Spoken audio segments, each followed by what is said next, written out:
नमस्कार, मैं हूं आपके साथ अंकिता पाल। ब्रीडिंग की शुरुआत करते हैं। भारत ने मंगलवार को वाशिंगटन पोस्ट की उस रिपोर्ट को भी खारिज कर दिया जिसमें आरोप लगाया गया था कि एक पूर्व भारतीय खुफिया अधिकारी ने अमेरिका में खालिस्तानी आतंकवादी गुरपत सिंह को भी पन्नू की हत्या की साजिश रची थी। रिपोर्ट में यह भी दावा किया गया था कि रॉ के पूर्व अधिकारी विक्रम यादव ने अमेरिका में रहने वाले भारत की तरफ से नामित आतंकवादी गुरपतवंत को पन्नू को आपको बताते चले कि निशाना बनाने के लिए एक टीम को भी काम पर रखा था। इसको लेकर आधिकारिक प्रवक्ता रणधीर जायसवाल ने प्रतिक्रिया देकर ये जानकारी दी है। आपको बताते चले कि भारत का इल्जाम बेबुनियाद हुआ है, जहां पर आधिकारिक प्रवक्ता ने यह जानकारी दी कि वाशिंगटन पोस्ट का जो दावा है वो गलत है।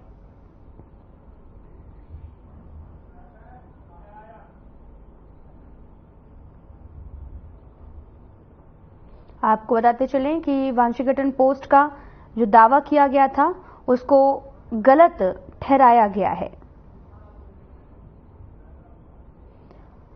आधिकारिक प्रवक्ता ने यह जानकारी भी दी है और इस मामले की बात भी की गई है। दरअसल आपको बताते चलें कि अमेरिका खबर द वाशिंगटन पोस्ट की एक खबर में सिख अलगाववादी गुरपतवंत सिंह पन्नू की कथित हत्या की साजिश में एक भारतीय अधिकारी का नाम लिए जाने से एक दिन बाद में मंगलवार को भारत ने यह भी खबर कही कि खबर में गंभीर मामले में अवांछित और निराधार आरोप भी लगाए गए।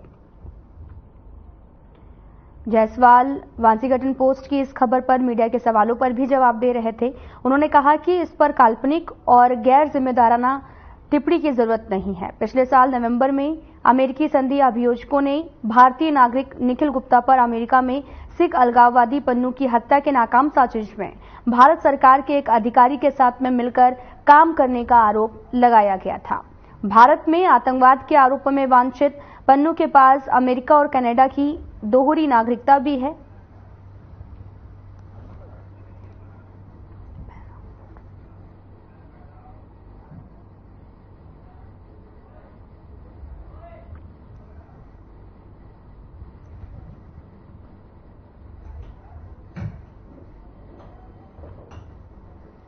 आपको बताते चलें कि भारत पर इल्जाम जो हैं वो बेबुनियाद लगाए गए हैं।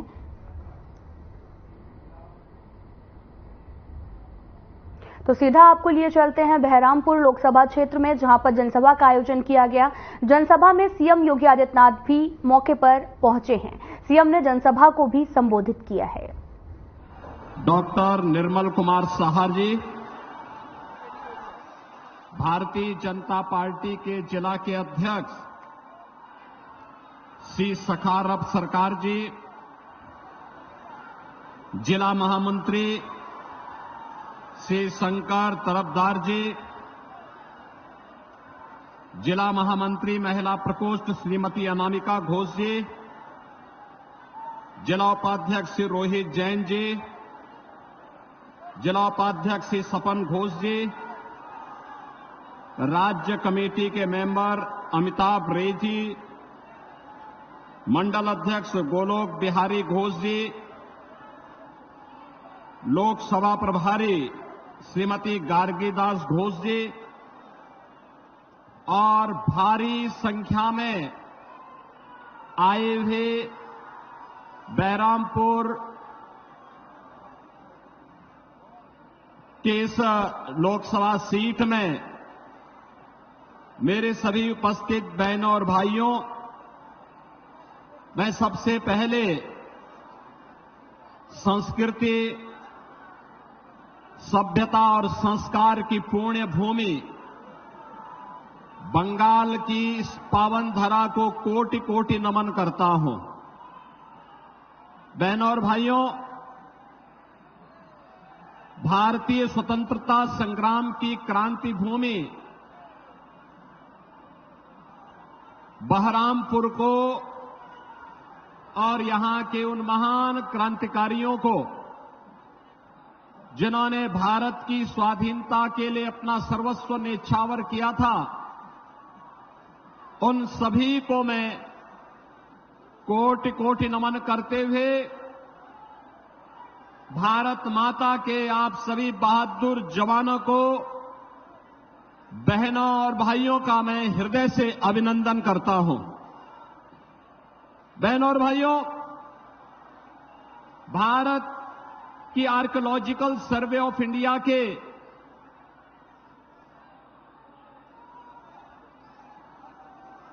एक महत्वपूर्ण अधिकारी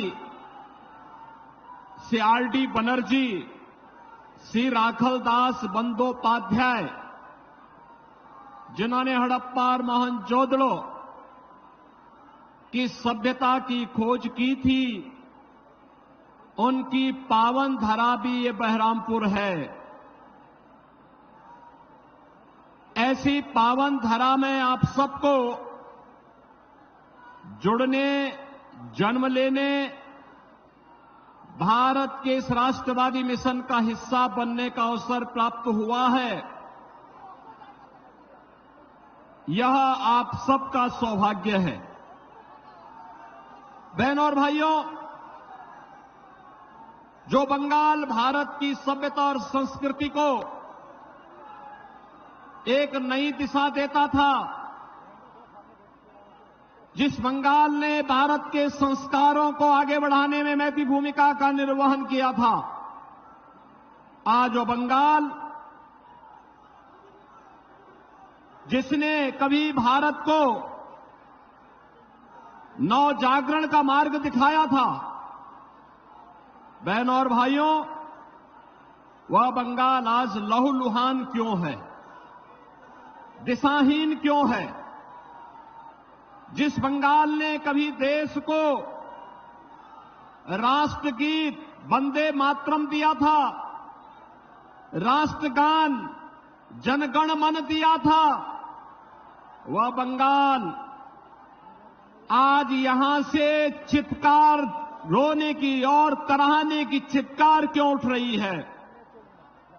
जिस बंगाल ने भारत को सिखाया था कि गर्व से कहो हम हिंदू हैं, उस बंगाल ने आज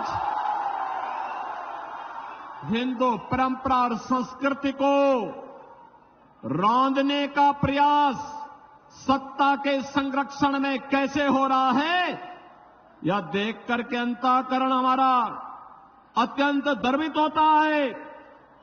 और जिस बंगाल ने देश को दयामयी, शक्ति के अधिष्ठात्री देवी मां दुर्गा की पूजा का अनुष्ठान करने का संदेश दिया था, उस बंगाल में बहनों और भाइयों, संदेश खाली जैसी घटनाएं बंगाल के अंदर कैसे घटित हो रही हैं, यह प्रश्न आज मैं बंगाल की सरकार से करने के लिए, बहरामपुर से प्रश्न मैं करने के लिए आया हूं।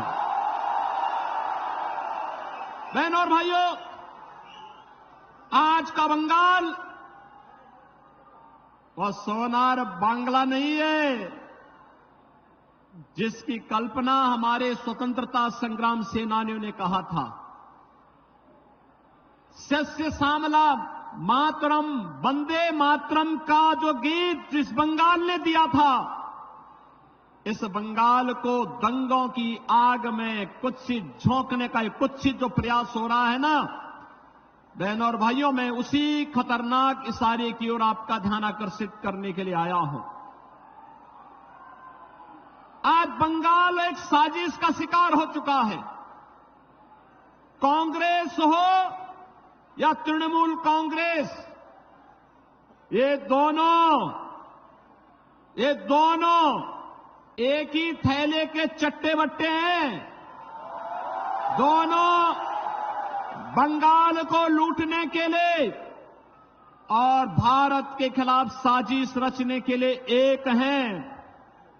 कांग्रेस कम्युनिस्टों के साथ भी और दिल्ली में तृणमूल कांग्रेस के साथ मिलकर के भारत के खिलाफ वही साजिश करना चाहती है जो साजिश वह बंगाल के अंदर हिंदुओं के साथ कर रही है। और बहनों और भाइयों, मैं इसीलिए आपसे कहने के लिए आया हूं, जो बंगाल आज लहूलुहान है, जो बंगाल आज विकास से दूर हटता जा रहा है, जो बंगाल आज बुनियादी सुविधाओं के लिए तरस रहा है, बहन और भाइयों, आज से 7 वर्ष पहले उत्तर प्रदेश की भी यही स्थिति थी। आज से 7 वर्ष पहले उत्तर प्रदेश की भी यही स्थिति थी। आज आप उत्तर प्रदेश में देखते होंगे, बहन और भाइयों, आज उत्तर प्रदेश में आप देखते होंगे पिछले 7 वर्ष में उत्तर प्रदेश में कोई दंगा नहीं हुआ, कोई दंगा नहीं हुआ।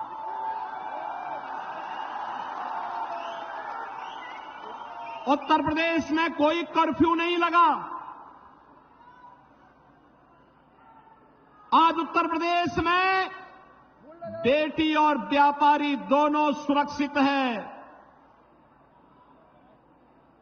कोई रंगदारी नहीं वसूल सकता, कोई दंगा नहीं कर सकता,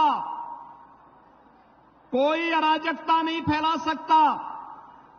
राह चलते हुए राहगीर से और किसी गरीब की संपत्ति पर कोई, किसी व्यापारी की व्यापार पर कोई अनावश्यक किसी भी प्रकार का हस्तक्षेप नहीं कर सकता। और बहनों और भाइयों, सरकार की योजना का लाभ हर गरीब को, हर किसान को, हर नौजवान को, हर महिला को बराबर यूपी के अंदर मिल रहा है। लेकिन बंगाल उससे वंचित क्यों हो गया? बहनों और भाइयों, ये बंगाल हमारा, जो भारत को राष्ट्रगान और राष्ट्रगीत देता है, जो बंगाल कभी भारत को संदेश दिया था, स्वामी विवेकानंद ने दुनिया के मंच पर चढ़ करके कहा था, गर्व से कहो हम हिंदू हैं, वह बंगाल आज हिंदू विहीन करने की साजिश का शिकार कैसे हो रहा है? और बहनों और भाइयों, मैं यही कहने के लिए आया हूं, ये कांग्रेस हो या तृणमूल कांग्रेस, ये साजिश के तहत 2 प्रकार की साजिश बंगाल के लिए कर रहा है। एक, आपकी डेमोग्राफी को कम करने की एक कुत्सित चेष्टा इनके द्वारा की जा रही है। घुसपैठियों को बंगाल के अंदर घुसा करके एक सुनियोजित साजिश के तहत आपकी संख्या को कम करने का प्रयास हो रहा है। और दूसरा, दिल्ली में जो कांग्रेस और तृणमूल कांग्रेस का गठबंधन है, ये दोनों मिलकर के साजिश करना चाहते हैं। माफिया और अपराधियों को यहां के सत्ता का संरक्षण बना करके दिल्ली से जो मोदी जी भेजते हैं, वे सभी सब जितनी भी सुविधाएं हैं, उन सुविधाओं पर ये लोग डकैती डालने का काम भी करते हैं। और इसीलिए मुझे दुख इस बात का होता है कि बहनों और भाइयों, आज उत्तर प्रदेश दंगा विहीन है, कर्फ्यू विहीन है, योजनाओं का लाभ गरीबों को मिल रहा है। तो ये इसलिए हो पा रहा है क्योंकि प्रधानमंत्री मोदी जी का नेतृत्व और उनका मार्गदर्शन उत्तर प्रदेश को प्राप्त हो रहा है। और बंगाल में मोदी जी कोई काम भेजते हैं, कोई योजना भेजते हैं, तृणमूल कांग्रेस उसको यहां लागू ही नहीं होने देती। जैसे आप मुझे बताओ, 15वीं सदी में बंगाल ने, महान कवि ने बांग्ला रामायण लिखी थी। राम यहां के रग रग में बसे। राम के बगैर भारतीय जीवन पद्धति में कोई कार्य नहीं हो सकता। हम जीते हैं, उठते हैं, राम का नाम लेते हैं, सोते हैं, राम का नाम लेते हैं। और बहनों और भाइयों, कोई भी हमारे यहां मांगलिक कार्यक्रम होता है तो अखंड रामायण का पाठ करते हैं और अंतिम यात्रा निकलती है तो राम नाम सत्य है कह करके निकलती है। बहनों और भाइयों, मैं पूछना चाहता हूं,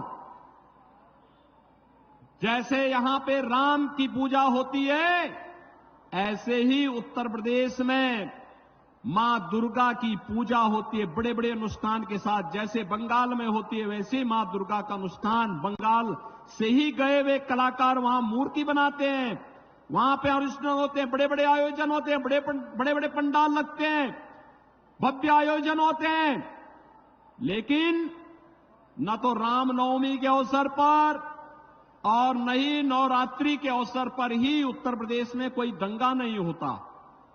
आखिर बंगाल में रामनवमी के अवसर पर और बैसाखी के अवसर पर दंगे क्यों हुए, मैं बंगाल की सरकार से पूछना चाहता हूं। मैं यही पूछना चाहता हूं। और इन दंगाइयों के खिलाफ यहां की सरकार ने कार्रवाई क्यों नहीं की? इन दंगाइयों के खिलाफ कार्रवाई क्यों नहीं की? बहनों और भाइयों, अगर ये दंगाई उत्तर प्रदेश में इस प्रकार से अत्याचार करते, अब तक मैं इनको लटका करके, उल्टा लटका करके ठीक कर देता।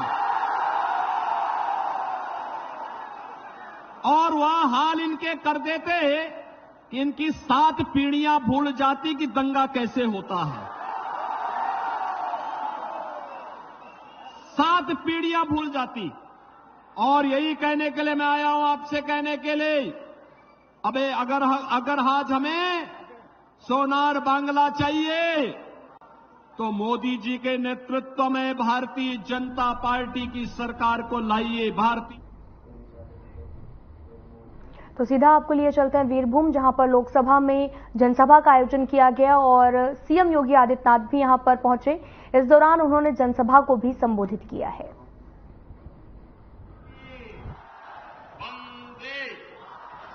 वंदे वंदे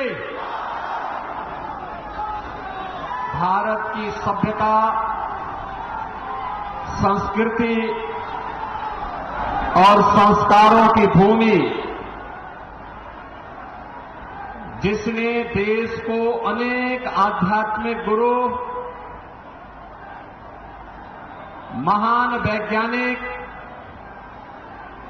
तत्वचिंतक दिए, ऐसी पावन धरा, बंगाल की ऐसी पावन धरा को कोटि कोटि नमन करते हुए मां फुल्लौरी देवी और माता तारा की कृपा भूमि को नमन करते हुए आप सभी बहनों और भाइयों का मैं आज की इस चुनावी सभा में हृदय से अभिनंदन करता हूं, स्वागत करता हूं। मंच पर उपस्थित भारतीय जनता पार्टी के महामंत्री श्री जगन्नाथ चट्टोपाध्याय जी, वीरभूमि लोकसभा क्षेत्र से भारतीय जनता पार्टी के प्रत्याशी श्री देवतनु भट्टाचार्य जी, विधायक दुबराजपुर से अनूप साहा जी, राज्योपाध्यक्ष श्री श्यामपद मंडल जी, पूर्व जिलाध्यक्ष निर्मल चंद मंडल जी, पूर्व जिलाध्यक्ष श्री रामकृष्ण राय जी, लोकसभा के इंचार्ज श्री सुजीत दास जी, कन्वीनर उत्तम कुमार रजक जी, हमारे जिले के सभी पदाधिकारीगण और भारी संख्या में उपस्थित वीरभूमि से जुड़े हुए मेरे सभी उपस्थित बहन और भाइयों, भारत की इस पावन धरा को, जिस भूमि ने देश के अनेक आध्यात्मिक गुरुओं को जन्म दिया है, तत्वचिंतक और वैज्ञानिकों को जन्म दिया है, महान साहित्यकारों और क्रांतिकारियों की जन्मभूमि को कोटि कोटि नमन करते हुए आप सभी का मैं हृदय से अभिनंदन करता हूं, स्वागत करता हूं। बहनों और भाइयों, आज जब हम बंगाल में आते हैं तो मुझे देख करके अफसोस होता है जिन महान क्रांतिकारियों ने भारत की आजादी के लिए बंगाल से संघनाद किया था, उनकी आत्मा दुखित होती होगी कि जिस सोनार बांग्ला की कल्पना की थी, कांग्रेस, कम्युनिस्ट और तृणमूल कांग्रेस ने उस बंगाल को कैसे लहूलुहान कर दिया है। मुझे आश्चर्य होता है, जो बंगाल भारत की संस्कृति, भारत की सभ्यता और भारत के संस्कार की भूमि थी, आज जो बंगाल लहूलुहान है, जो बंगाल, बहनों और भाइयों, जिस बंगाल ने महान आध्यात्मिक गुरुओं को और क्रांतिकारियों को जन्म दिया है, आज उस बंगाल में सत्तापरस्त भ्रष्टाचारी और माफिया यहां की जनता के लहू को चूसने का कार्य कर रहे हैं। जिस बंगाल ने संस्कारों के माध्यम से एक नई नव जागरण का संघनाद किया था, दुर्गा पूजा का अनुष्ठान हो या फिर भारत को राष्ट्रगान और राष्ट्रगीत देने वाली भूमि, आज उस भूमि पर रामनवमी के अवसर पर दंगे हो जाएं और दंगा करने वाले सत्ता का संरक्षण प्राप्त कर ले। जिस धरती ने जगत जननी मां भगवती दुर्गा के अनुष्ठान का संदेश दिया हो, उस धरती में संदेश खाली की घटनाएं घटित होकर के अपराधियों को सत्ता के द्वारा, राज्य की सत्ता के द्वारा खुलेआम बेशर्मी के साथ उन्हें प्रश्रय दिया जा रहा हो, यह देख करके मन दुखित होता है। और उन सभी महापुरुषों का, उन धर्मगुरुओं का, उन क्रांतिकारियों का हृदय भी दुखित होता होगा जिन्होंने सोनार बांग्ला की कल्पना की थी। बहनों और भाइयों, आज जब 2024 के इस लोकसभा चुनाव के चौथे चरण के लिए संघनाद करने के लिए मुझे वीरभूमि में आने का अवसर प्राप्त हुआ है, तो मैं पूछना चाहता हूं यहां की तृणमूल कांग्रेस को और इंडी गठबंधन के साथ दिल्ली में सहयोग करने वाले, कांग्रेस के सहयोग करने वाले कम्युनिस्ट और तृणमूल कांग्रेस से मैं पूछना चाहता हूं, भारत के विभाजन का आधार क्या था? और क्या यह सच नहीं कि जिन कारणों से 1947 में भारत का विभाजन हुआ था, वही परिस्थिति आज कांग्रेस, तृणमूल कांग्रेस और कांग्रेस का इंडी गठबंधन फिर से देश के अंदर पैदा करना चाहता है, बंगाल के अंदर पैदा करना चाहता है। ये जनसांख्यिकी असंतुलन, डेमोग्राफी को चेंज करने का जो कुत्सित प्रयास हो रहा है, मुझे देखकर आश्चर्य होता है। वीरभूमि पार्लियामेंट्री कॉन्स्टिट्यूएंसी में 3 असेंबली कॉन्स्टिट्यूएंसी आती हैं, जिसकी डेमोग्राफी पूरी तरह चेंज हो चुकी है, और मात्र 4 ऐसी हैं जो मात्र जहां पर हिंदू बाहुल्य है। बहनों और भाइयों, हम कहां ले जाना चाहते हैं इस बंगाल को? ऐसे ही अनेक असेंबली बंगाल के अंदर ऐसी खड़ी कर दी गई है, जो भारत की डेमोक्रेसी को चेंज करने के साथ साथ जहां घुसपैठियों को सरेआम शरण देकर के अराजकता पैदा करने की छूट दी जाती हो। और इस साजिश 2024 के कांग्रेस और इंडी गठबंधन के मैनिफेस्टो में भी देखने को मिलता है। बहनों और भाइयों, यहां पर केंद्र की भारतीय जनता पार्टी की सरकार के द्वारा जो भी सहायता भेजी जाती है, वह सहायता यहां की जनता जनार्दन को नहीं मिलता है। उस सहायता को तृणमूल कांग्रेस उस सहायता को अपने स्वयं के गुंडों में बांटने का काम कर देती है। फिलहाल इस बुलेटिन में इतना ही। नमस्कार।